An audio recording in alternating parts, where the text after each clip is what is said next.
What's up? What's up? What's up? It's your boy Domuto. We back for another video. Today we're watching Patrick. See how this disturbing Hollywood creep lost everything. This is definitely Kevin Spacey. This is Kevin Spacey. So yeah, I'm not a fan of his movies. I think only movie I like with him in them is Horrible Bosses, but whatever. I mean. But he was a big actor. I remember seeing him like in like a bunch of he was a very popular actor. But yeah, I do know some stuff. He did some shit. I haven't seen him in a minute. Now I knew he did some shit with some, he might be a PDF, I think. And so Patrick, she gonna break it down, let us know, and make sure you like, comment, subscribe, and Kevin Spacey became a widely beloved actor with his portrayal of complex, borderline psychopathic characters. Men who were charming yet twisted, smug yet relatable. His accuracy in embodying such roles made the allegations of predatory behavior against him believable. In Hollywood, a single allegation can destroy a career, particularly if it aligns with public perception. Spacey's career was defined by his embodiment of morally ambiguous characters, which made the real-life accusations against him seem plausible. But Spacey didn't have just one accusation, he had more than 50, which, as you can imagine, led to his career coming to a screeching halt in 2017 when the allegations came to light. Today, he says he is flat broke, facing foreclosure. Where do you live now? Well, it's funny you asked that question, because this week, where I have been living in Baltimore, is being foreclosed on. My house is being sold at auction. Why is it being foreclosed? Because I can't pay the bills that I owe. Although Kevin is not currently exonerated from all charges, he has had some victories in court. Many people still support Spacey. They see him as a victim of false allegations and cancel culture. However, others say there are simply too many allegations for this to be a smear campaign. Not to mention that two of his accusers conveniently died during their legal pursuits against the actor. Today we are going to dive into the mysterious case of Kevin Spacey, examine the interplay between public perception and career longevity, the media's role in all of this, as well as analyze the cryptic messages he left us along the way. Because I can promise you this. If I didn't pay the price for the things we both know I did do, I'm certainly not going to pay the price for the things I didn't do. Amid the accusations making headlines, many people expressed anger and disappointment since Spacey is a beloved actor with an amazing career catalog. His acting origins began in high school, where Kevin pursued musical theater after failing to become a comedian. Spacey graduated from Chatsworth High School in Los Angeles, California. He packed his bags and moved across the country to attend Juilliard in New York City from 1979 to 1981. Throughout the 1980s, Kevin took his first step into professional acting. He performed on Broadway, starring in a production of Henrik Ibsen's Ghosts, Malaire's The Misanthrope, and David Robb's Hurly Burly, among others. By the mid-80s, his profile grew substantially, performing on Broadway while simultaneously appearing in film and television. After substantial roles in films like See No Evil, Hear No Evil, and Dad, Spacey won a Tony Award in 1991 for his portrayal of Uncle Louie in Neil Simon's Broadway hit, Lost in Yonkers. For the next 5 years, he continued to establish himself in Hollywood, gaining prominence for his role as Verbal Kint in the 1995 crime thriller film The Usual Suspects. His performance as the enigmatic criminal won him the Academy Award for Best Supporting Actor. Thank you so much, Mom, for driving me to those acting classes on Ventura Boulevard when I was 16. I told you they would pay off, and here's the pudding. Spacey then appeared in blockbuster films like Outbreak, Seven, A Time to Kill, LA Confidential, The Negotiator, and American Beauty, where Kevin received praise for his performances before earning another Tony Award nomination. Well, you had all this, nigga. Nigga been acting for this long, nigga. Your house about to foreclose, nigga. Nigga, what are you doing with all this money, nigga? Nigga been getting money since the '80s. In 1999 for a revival of Eugene O'Neill's Broadway play, The Iceman Cometh. That same year, he earned his star on the Hollywood Walk of Fame. However, his career took a bit of a nosedive throughout the early 2000s as Spacey failed to produce another commercial hit. In 2006, he appeared as Lex Luthor in what should have been a blockbuster hit in the form of Superman Returns, but the film earned a disappointing $391 million worldwide on a $223 million budget, forcing Warner Brothers to cancel the sequel. Outside of the 2008 heist space drama film 21, which Spacey helped produce, and the comedy film Horrible Bosses, it seemed like Kevin had reached a point in his career where the number of quality roles available started to decrease. As we approached the 2010s, we started to get in the full swing of the fast food era of movies. CGI, pretty-faced actors, recycled plots, predictable endings, while straying away from the types of films that Spacey thrived in. Character-driven, slow-paced, twisted, and unpredictable. I mean, they still make movies Although like he was this. a talented actor, Spacey wasn't considered a box office draw, nor did he acquire the same star power as a Brad Pitt or Will Smith. Amid what seemed to be the slow decay of his career, Spacey had a resurgence in 2013 with the Netflix original series House of Cards. His career was back at an all-time high in the mid-2010s until some shocking allegations would be revealed, bringing his career to a screeching halt and ultimately causing the downfall he is still trying to recover Here's what we from. know. Oh, and by the way, we are so close to reaching 2 million Shout out to him. subscribers, so if you haven't yet, please consider subscribing to the Rough Draft for you. Voice in any language. It's about video creation, Damn. voice cloning, Hey, go support. generation credits in the understand the Spacey's downfall, we must first understand the Damn. undoubtedly predatory Shout out. Hollywood culture, Okay, as well as Zach. understand the business of unearthing allegations. It's far too common in Hollywood that people in positions of authority have abused their power, exploiting aspiring actors and staff through coercion, harassment, and assault, thus creating the casting couch phenomenon, where both men and women are pressured into providing favors in exchange for career advancement. The pervasive culture of silence and fear of retaliation has allowed these abuses to continue unchecked for decades. However, in the past few years, justice is beginning to be served, as we see more and more powerful predators get exposed for their harmful Get crimes. them the fuck outta This has here. resulted in victims feeling empowered and confident to speak up about their experiences, because they know they have a better chance of being believed and not silenced or ridiculed. But some people believe that the pendulum has swung the other way, and now allegations are being used as a tactic for people to get attention or simply cancel the people they don't like. There is no doubt that the media is benefiting from these allegations, whether true or false. If anyone goes on social media and makes an allegation, you might see mainstream publications talking about it the very next day. Since nobody really buys magazines or newspapers anymore, these media outlets are reliant on website traffic so they can sell advertising slots to brands. The more page views they get, the more money they make from ads. Same thing with YouTubers. Therefore, they are incentivized to come up with the best, juiciest headline to get someone to click. But with attention spans dropping rapidly, most people click, read the horrifying accusations, and just take them as fact. People say things like, oh yeah, I heard that person was a PDF file, or oh yeah, I heard that person is a rapist.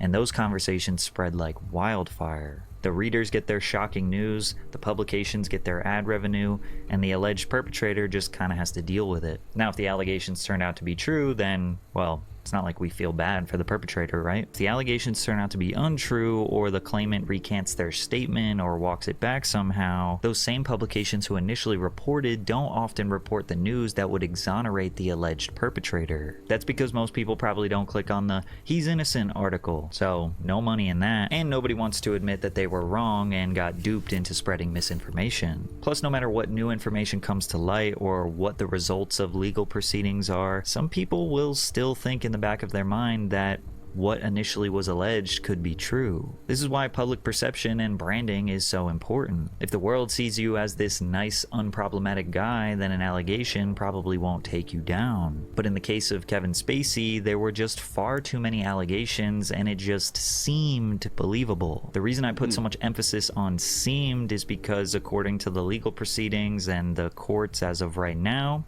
he's innocent. But according to the public, he's guilty.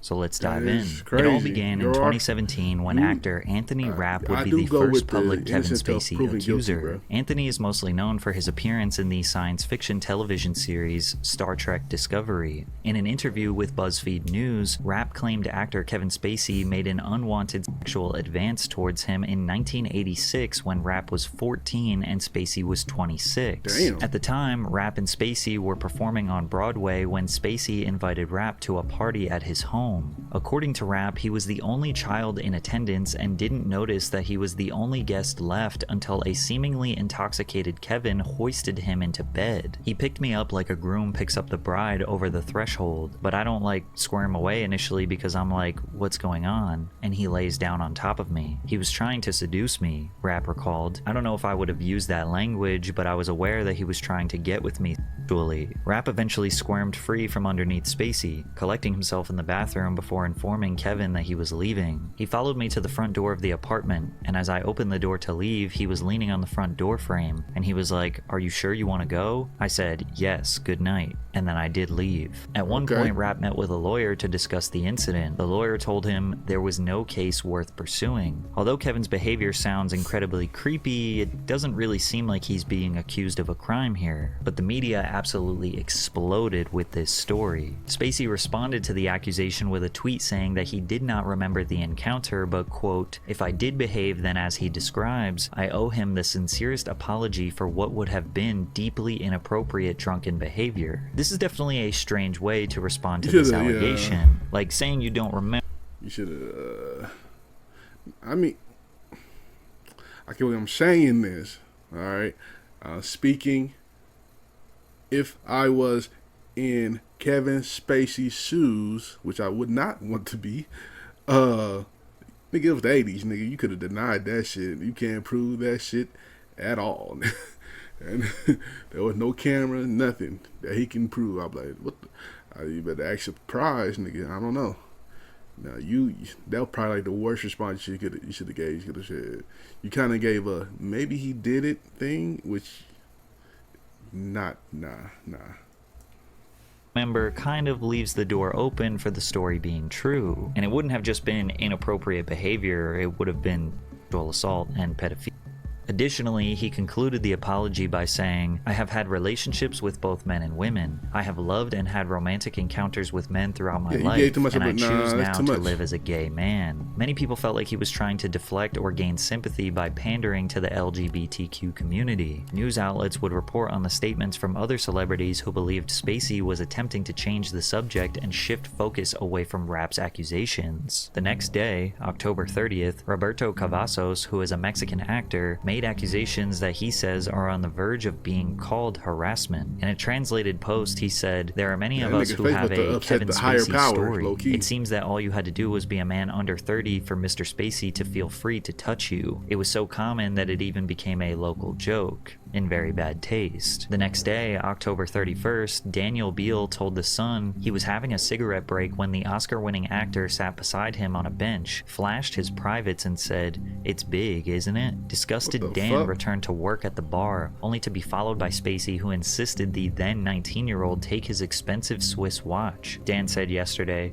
"I thought he was joking, but he took off his watch and gave it to me. Looking back, I realized it was to keep me quiet." Also on October 31st, an anonymous man named John told the BBC that he met Spacey in 1984 when he was 16, and they stayed in touch by writing letters to one another. When John was 17, Spacey invited him for a weekend at his New York City home, where he was, quote, "charming and brotherly." On the first night, Spacey became affectionate in ways John found unwelcome. He put his hand on John's thigh, an arm around his shoulder, and rubbed his arm. At bedtime, John said Spacey asked him to share his bed, but John insisted on sleeping on the sofa. The following morning, John said he woke up with Spacey's head on his stomach and his arms wrapped around him. Some people were suspicious as to the way that these accusations were coming out. It's rare for victims to share their stories, and it is uncommon for men to admit that they were assaulted, especially by another man. Some people looked at this as a calculated attack on Spacey's career, whereas others think that he was such a predator that these victims finally felt comfortable sharing their trauma. These allegations were unearthed at a critical time for Spacey, as he was receiving a career resurgence with his role as Francis J. Underwood in the Netflix original series House of Cards. House of Cards is based on the 1989 novel of the same name. The series is a political drama that follows the ruthless and ambitious Frank Underwood as he navigates the treacherous landscape of Washington, D.C. After being passed over for the position of of Secretary of State, Frank, a cunning and manipulative House Majority Whip, embarks on a calculated quest for power. Alongside his equally ambitious wife, Frank employs a combination of manipulation, betrayal, and even murder to climb the political ladder. The series delves into themes of power, corruption, and the dark side of American politics, showcasing Frank's ruthless pursuit of the presidency and the moral compromises he makes along the way. To say this show was a hit is a massive understatement. It is potentially the best Netflix original in their entire catalog. House of Cards is the first original online-only streaming television series to receive major Emmy nominations. The show also earned 8 Golden Globe Award nominations, with Robin Wright winning for Best Actress in 2014 and Spacey winning for Best Actor in 2015. However, amid allegations from Anthony Rapp, filming was suspended on the 6th and final season of House of Cards. Not long after, Spacey was removed from the cast and his executive producer role. Without Spacey on the show, it suffered immensely, which led to the season ending abruptly in the worst way possible in the middle of season 6. It's also important to consider that Kevin embodied the character of Frank Underwood so well. He was so evil and conniving that it just strengthened people's beliefs that he was guilty. Also, these weird, cryptic YouTube videos he posted did not help him, but we'll get to that later. Spacey's future projects were also either cancelled or recast. The biographical film Gore, starring Spacey, which Netflix planned to distribute, was cancelled, and the network proceeded to sever all ties with him. He was scheduled to appear in the biographical crime thriller All the Money in the World. However, his scenes were cut out and Christopher Plummer replaced him in reshoots. In an interview with Variety, Plummer explained, "I think it's very sad what happened to him. Kevin is such a talented and terrifically gifted actor, and it's so sad. It's such a shame. That's all I can say, because that's it." In just 5 days since Anthony Rapp's initial allegations, Kevin Spacey was losing his career. But more victims were being revealed nearly every day. When Justin Dawes was 16 years old in 1988, he said Spacey, who was 29, invited him and a male friend over to watch a movie, but instead gave him a cocktail and played gay prawn. Justin says that Spacey invited just them two and nobody else, resulting in an awkward situation. "He knew that I was in high school," he said. "It was pretty clear. But while he found the situation sleazy and manipulative, he said it was not intimidating or pushy. At the time, the 16-year-old felt like he should have realized that Spacey wanted him to come over for reasons related to sex.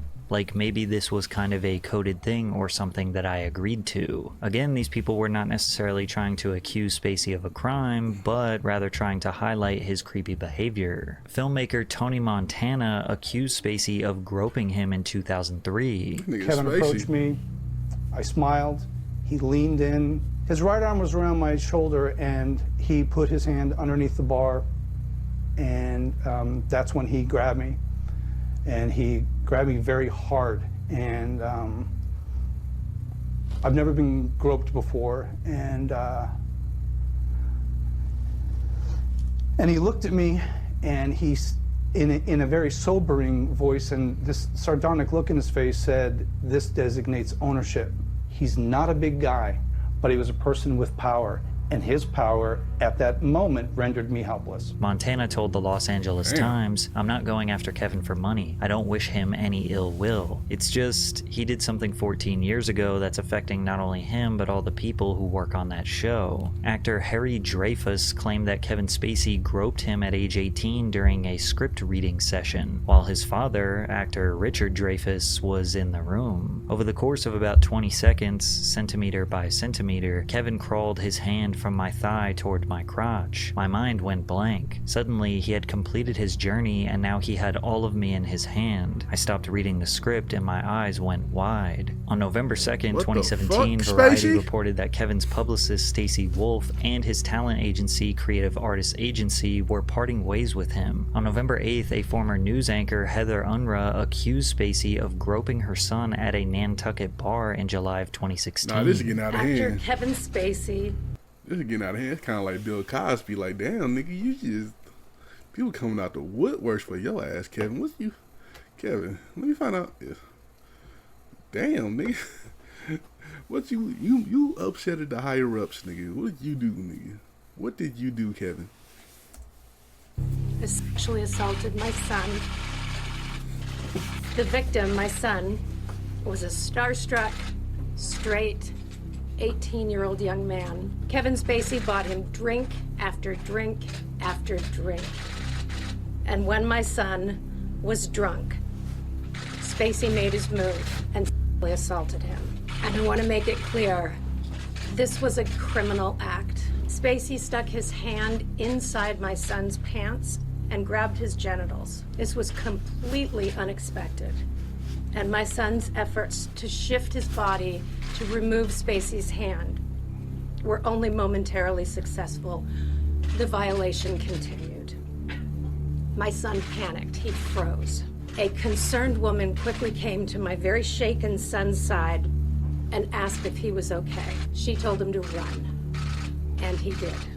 He ran as fast as he could, all the way to his grandmother's house. It's important to remember this Nantucket incident because this is one of the ones that would escalate to a formal trial. 1 week after that, headlines emerged stating that at least 20 young men over the age of 18 had come forward at the London theater, the Old Vic, to report alleged sexual misconduct by Spacey. The Old Vic is a 1,000-seat, not-for-profit producing theater in London. Spacey was the artistic director of the Old Vic between 2004 and 2015. This allegation essentially paints the picture that Spacey was using this theater, which was constantly filled with underage aspiring actors, as a way for him to have constant direct access to children he could prey on. On October 31st, 2017, the Old Vic engaged an external law firm, Lewis Silkin, to undertake the investigation with a remit to look into the claims made in the media and elsewhere. This investigation concluded that there have been 20 personal allegations of incidents relating to the Old Vic ranging from 1995 to 2013, with the majority, all but 2, falling before 2009. And if you think that was very non-descriptive, take a look at this middle paragraph. No legal claims, formal grievances, formal disputes, settlement agreements, or payments made or authorized were made at all in relation to Kevin Spacey during his tenure. It has also not been possible to verify any of these allegations, and it is important to note that Kevin Spacey has not commented on them. The review cannot therefore make any findings of fact about the alleged misconduct. I get that they have to clarify this for legal reasons, but doesn't that admission basically nullify this entire press release? It says that 20 people allege Kevin Spacey of inappropriate behavior, but they don't define what that inappropriate behavior is. Is it touching? Is it kissing? Is it sexual advances? Is it taking his shirt off and rubbing his nipples? Is it farting in the theater? They don't mention any of the claimants' names, they don't share any of their testimonies, and they said they hired a lawyer to investigate the claims and can't verify if any of the claims or allegations are true. If you can believe it, I didn't even include all of the allegations that are out there. Some outlets have reported as little as 15 people that have spoke out against him, and some report as many as 50 people that have spoke out against him. And even after doing the research myself, I couldn't even give you a number, but it is a lot. But there does seem to be a pattern. Some of the allegations are just vaguely describing creepy and inappropriate behavior, which is technically not a crime, whereas others are accusing him of groping or grabbing their private parts, which is most certainly sexual assault. Now, the sheer volume of accusations as well as the vagueness makes some people look at it suspiciously, like it's a calculated Hollywood hit piece, whereas others just look at the massive amount of allegations as confirmation that he is a horrible predator. Now people just have the confidence to actually speak their truth. But this cryptic video he posted at the end of 2018 only made things worse for him. In a video titled "Let Me Be Frank," posted on Christmas Eve 2018, he is method acting as his character Frank Underwood from House of Cards, where he seemingly drops coded messages that are technically him playing a character, but he seems to address his real-life accusations. I know what you want. Oh, sure, they may have tried to separate us, but what we have is too strong, it's too powerful. I mean, after all, we shared everything, you and I. I told you my deepest, darkest secrets. I showed you exactly what people are capable of. I shocked you with my honesty, but mostly I challenged you and made you think. And you trusted me, even though you knew you shouldn't. What the fuck? So we're not done, no matter what anyone says. And besides, I know what you want. You want me back. Of course, some, believed everything and had just been waiting with bated breath to hear me confess it all. They're just dying to have me declare that everything said is true and that I got what I deserved. Wouldn't that be easy? If it was all so simple. Nigga bored. This nigga bored. That simple, not in politics and not in life. But you wouldn't believe the worst without evidence, would you? You wouldn't rush to judgments without facts, would you? Did you? Because I can promise you this.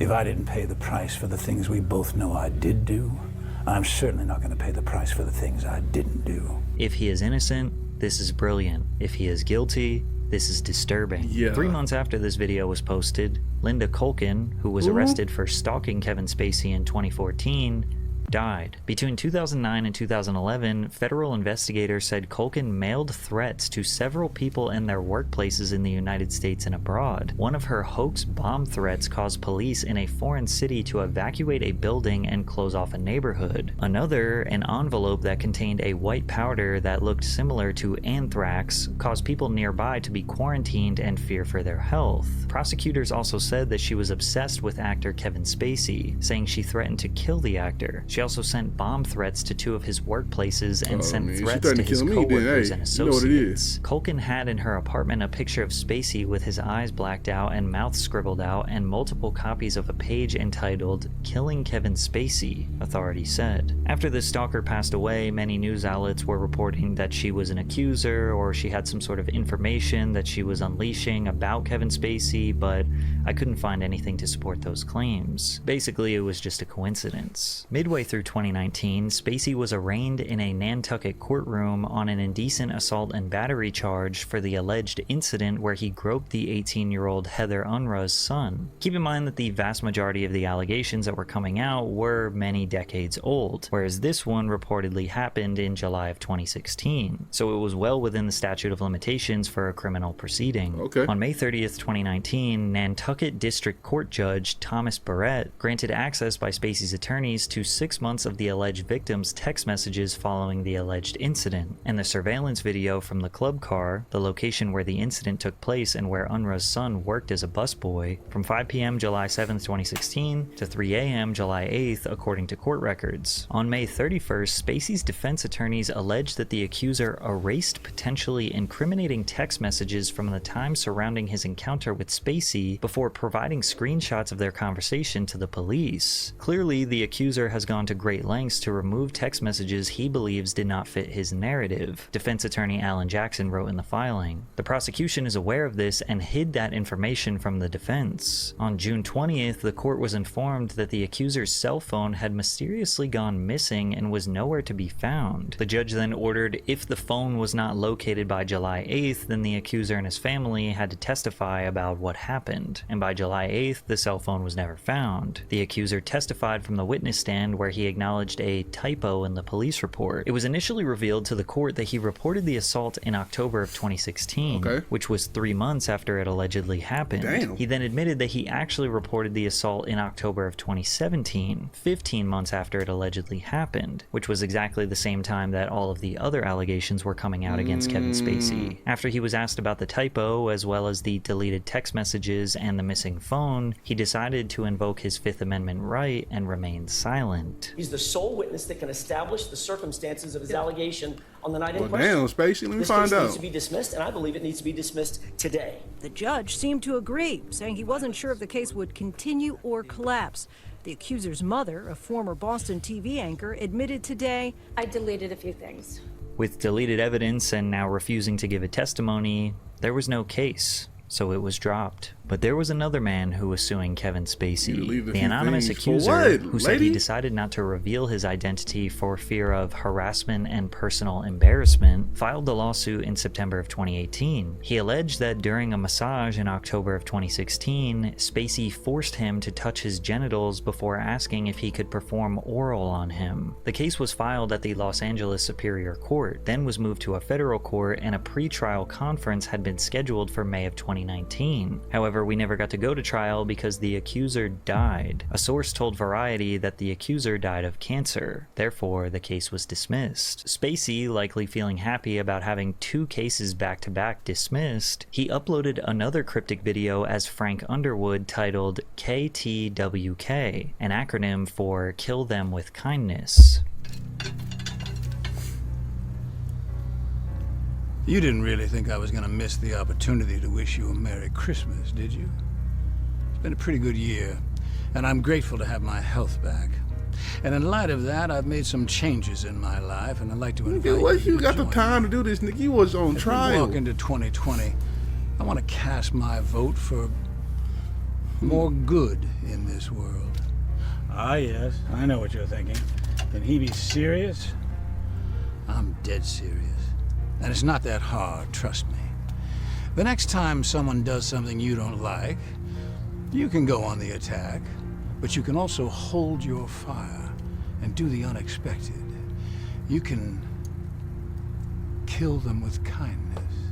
This guy definitely has a professional hitman friend named Kindness. And would you believe that the very next day after this YouTube video was posted, Christmas Day, December 25th, 2019, another Kevin Spacey accuser took his own life. Ari Ben was a Norwegian author who told the BBC about the alleged incident dated back to 2007. We had a great talk. He sat right beside me. After 5 minutes, he said, "Hey, let's go out and have a cigarette." Then he puts his hand under the table and grabs me by the balls. Damn, I should nigga. mention that Ari was not trying to pursue a legal case against Spacey. His death, again, is just merely a coincidence that he had accused Kevin of misconduct in the past. But Spacey's legal troubles were not over. Remember Anthony Rapp, the actor who was the first to expose Spacey's alleged behavior? Well, he finally decided to sue Spacey 3 years after he made the initial allegations, which originally took place in 1986. In the suit, Rapp was joined by a man who requested to remain anonymous and accused Spacey of abusing him in 1983 when he was 14 and Spacey was 24. However, on June 17, 2021, the anonymous accuser was dismissed from the case due to his refusal to publicly identify himself. As Rapp's trial against Spacey commenced in October of 2022, it was revealed that Rapp provided an inaccurate description of the apartment where the alleged abuse took place. On October 17th, the judge dismissed the emotional distress charges as a duplicate of all the battery charges. Not only did the jury find Spacey not liable of all charges, but they actually ordered Rapp to pay Spacey $39,000 in damages. And it somehow gets even crazier. Damn. A judge has ordered Kevin Spacey to pay House of Cards production company MRC nearly $31 million for alleged misconduct behind the scenes. MRC argued that Spacey owed them millions in lost profits because his misconduct forced them to remove him from the 6th season of the show, and it had to trim the season from 13 episodes to 8. Again, they don't exactly detail what alleged inappropriate behavior took place, but the judge found that Spacey violated MRC's harassment policy with respect to 5 House of Cards crew members. Despite this ruling, in February 2024, Spacey reached an agreement with MRC to reduce a $31 million judgment to $1 million. But in return, Spacey will back arguments from MRC in a legal battle against its insurer that he was written out of the show because he was too sick to return, which would allow them to collect on a $150 million insurance policy. These people don't care about victims.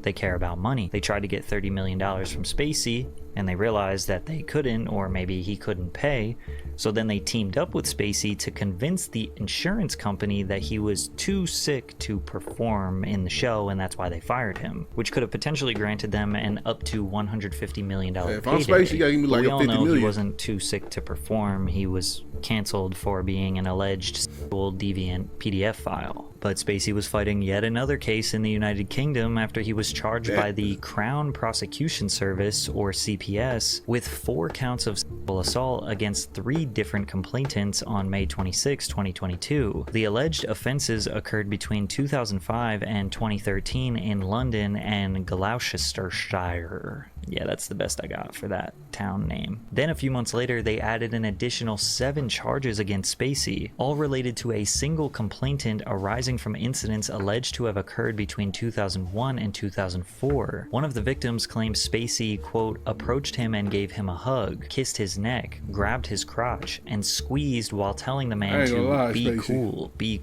I ain't gonna lie. What's up with you and grabbing niggas' crotches for no reason? Damn, nigga. You know what I'm saying? Like, damn, Spacey. I'm not saying you, I don't know if he did it or not, but damn, what's up with you grabbing niggas' crotches? cool. Another victim alleged that he had been drugged by the actor and said he woke up to Spacey performing a sexual act on him. But after a month-long trial, a jury acquitted Spacey of all charges. I'm enormously grateful to the jury. I mean, it don't matter once that for having taken the time their story's out on you is to examine all of the evidence and all of the facts carefully before they reach their decision. And I am humbled by the outcome today. Being acquitted is slightly different than being found not guilty. Acquittal means that the prosecution did not present enough evidence to prove Spacey as guilty beyond a reasonable doubt. For the past 6 to 7 years, Spacey has been in non-stop legal battles, and although he has yet to be proven guilty of a crime, he has entirely lost his career. Unable to make any money from movies and television, he claims he is facing foreclosure and possible bankruptcy on an interview with Piers Morgan. Are you facing bankruptcy?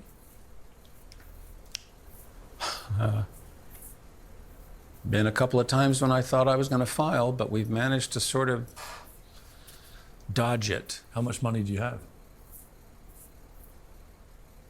None.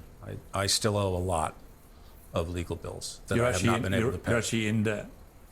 Yes. Do you mind me asking how much you owe? It's considerable. Millions?